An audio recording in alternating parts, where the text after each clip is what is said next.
Fevereiro 3. Êxodo 17, verso 8 a 19, verso 15. Quando os israelitas ainda estavam em Refidim, os guerreiros de Amaleque os atacaram. Moisés ordenou a Josué: escolha homens para saírem e lutarem contra o exército de Amaleque. Amanhã ficarei no alto da colina, segurando em minha mão a vara de Deus. Josué fez o que Moisés lhe ordenou e lutou contra o exército de Amaleque. Moisés, Arão e Hur subiram até o topo de uma colina que ficava perto dali. Enquanto Moisés mantinha os braços erguidos, os israelitas tinham vantagem. Quando abaixava os braços, a vantagem era dos amalequitas. Os braços de Moisés, porém, logo se cansaram. Então Arão e Hur encontraram uma pedra para Moisés se sentar e, um de cada lado, mantiveram as mãos dele erguidas.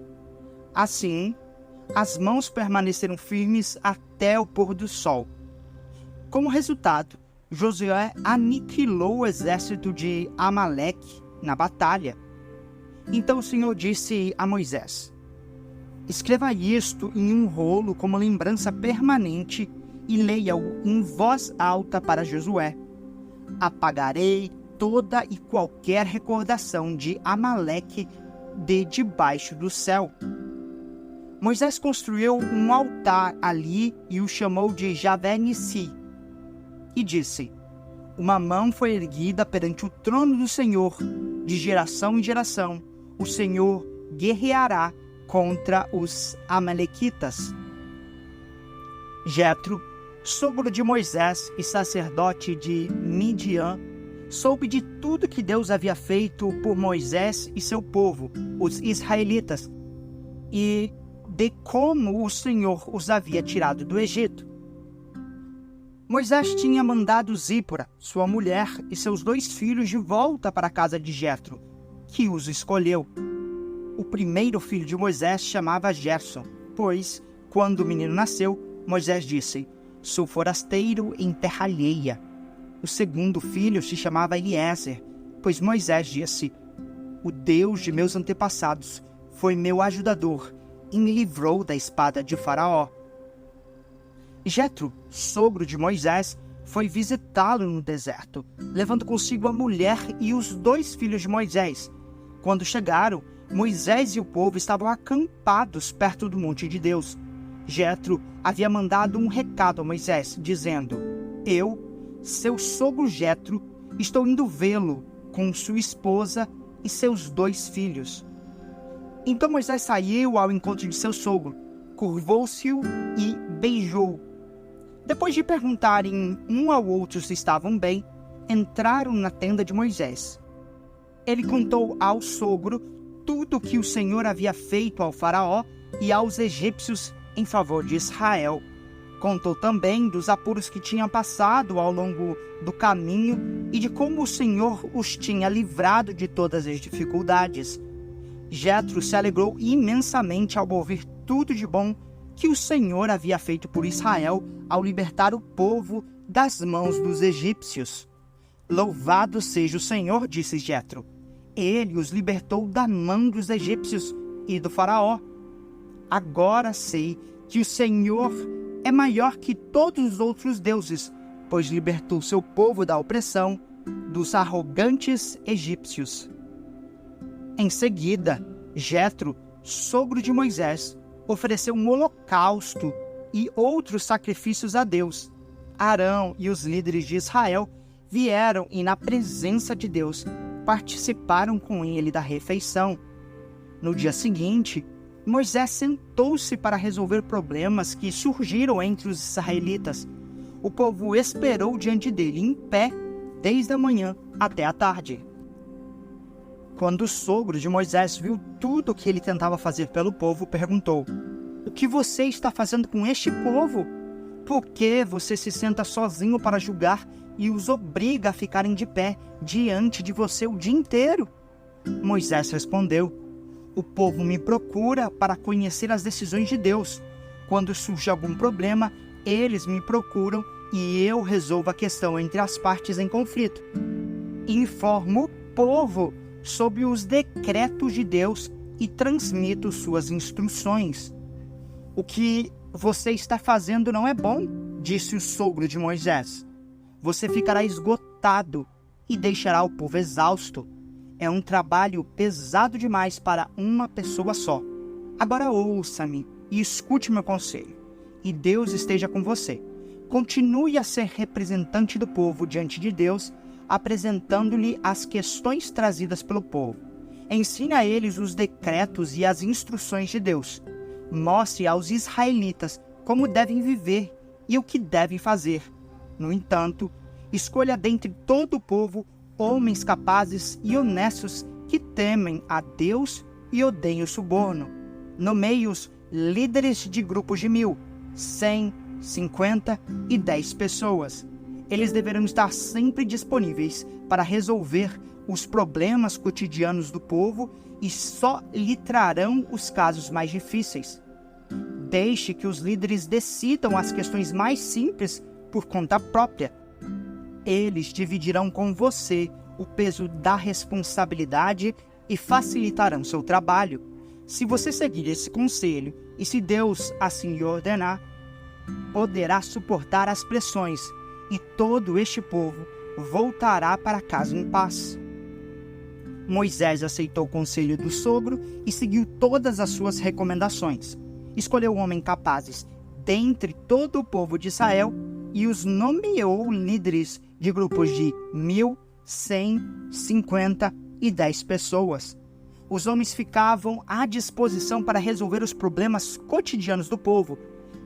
Traziam para Moisés os casos mais difíceis, mas cuidavam eles mesmos das questões mais simples. Pouco tempo depois, Moisés se despediu de seu sogro, que voltou para a sua terra. Exatamente 2 meses depois de saírem do Egito, chegaram ao deserto de Sinai. Depois de levantar o acampamento em Refidim, chegaram ao deserto do Sinai e acamparam ao pé do monte. Então Moisés subiu ao monte para apresentar-se diante de Deus. Lá de cima, o Senhor o chamou e disse: transmita essa mensagem à família de Jacó. Anuncia aos descendentes de Israel: vocês viram o que fiz aos egípcios. Sabem como carreguei vocês sobre as asas de águias e os trouxe para mim. Agora, se me obedecerem e cumprirem minha aliança, serão meu tesouro especial dentre todos os povos da terra, pois toda a terra me pertence. Serão meu reino de sacerdotes, minha nação santa. Essa é a mensagem que você deve transmitir ao povo de Israel. Moisés voltou do monte, convocou os líderes do povo e lhes comunicou tudo o que o Senhor havia ordenado. Todo o povo respondeu a uma só voz: faremos tudo o que o Senhor ordenou. E Moisés comunicou ao Senhor a resposta do povo. O Senhor disse a Moisés: virei até você numa nuvem densa, para que o povo me ouça quando eu lhe falar, e assim confie sempre em você. Moisés relatou ao Senhor o que o povo tinha declarado. Então o Senhor disse a Moisés: desça e consagre o povo, hoje e amanhã. Providencie que eles lavem suas roupas e estejam prontos no 3º dia, pois nesse dia o Senhor descerá sobre o monte Sinai à vista de todos.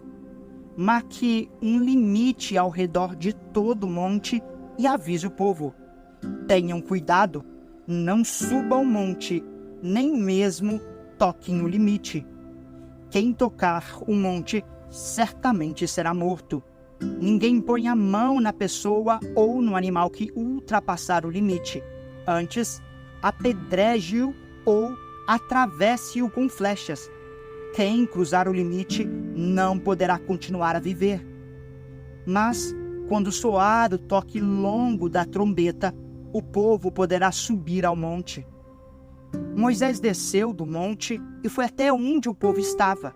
Ele os consagrou providenciou que lavassem suas roupas e lhes disse: preparem-se para o terceiro dia e, até lá, não tenham relações sexuais. Mateus 22, verso 34 a 23, verso 12. Sabendo os fariseus que Jesus tinha calado os saduceus com essa resposta, reuniram-se novamente para interrogá-lo.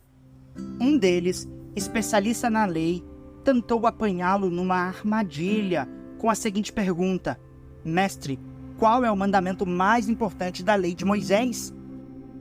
Jesus respondeu: ame o Senhor seu Deus de todo o seu coração, de toda a sua alma e de toda a sua mente. Este é o primeiro e o maior mandamento.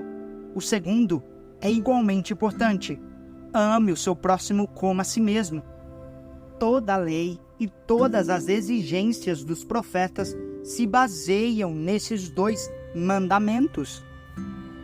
Então, rodeado pelos fariseus, Jesus lhes fez a seguinte pergunta: o que vocês pensam de Cristo?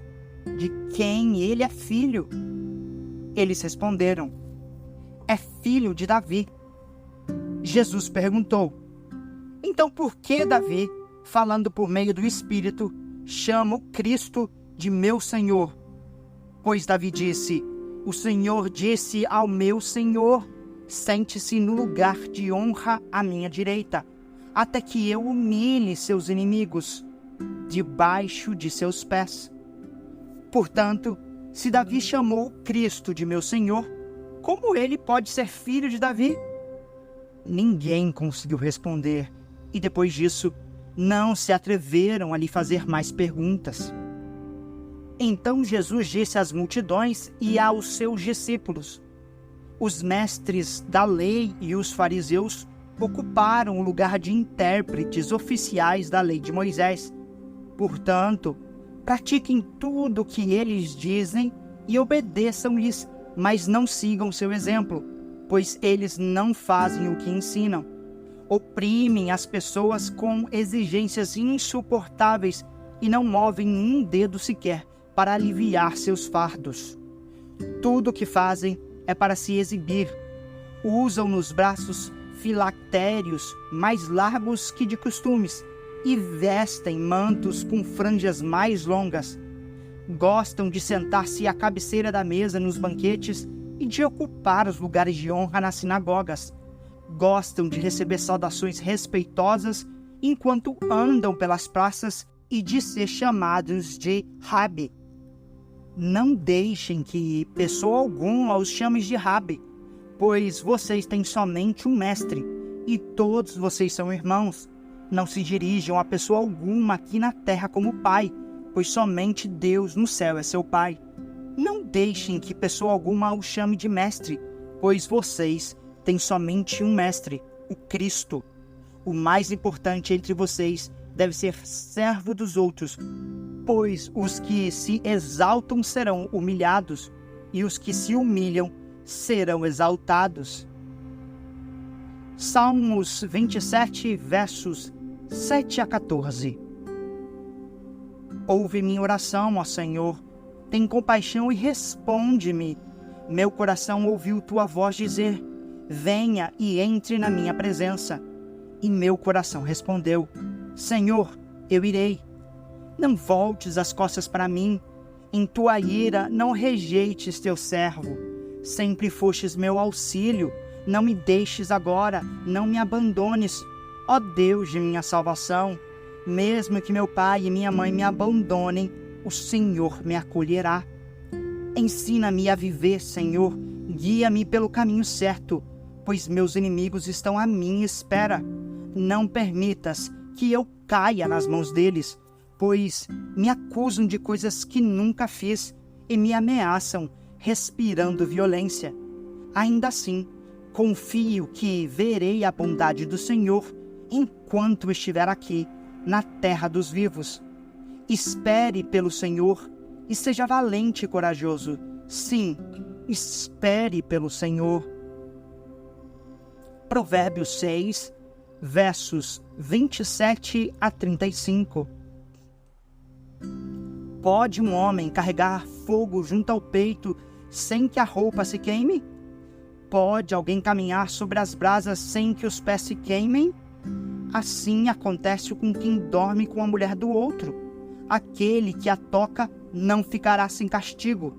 Pode-se encontrar desculpa para o ladrão que rouba porque está com fome. Ainda assim, se for apanhado, terá de pagar 7 vezes o que roubou, mesmo que precise vender tudo o que há em sua casa. Mas o homem que comete adultério não tem juízo, pois destrói a si mesmo. Será ferido e desonrado, e sua vergonha jamais se apagará. Porque o marido ciumento ficará furioso e não terá misericórdia quando se vingar. Não aceitará compensação alguma, nem se satisfará com os presentes mais valiosos.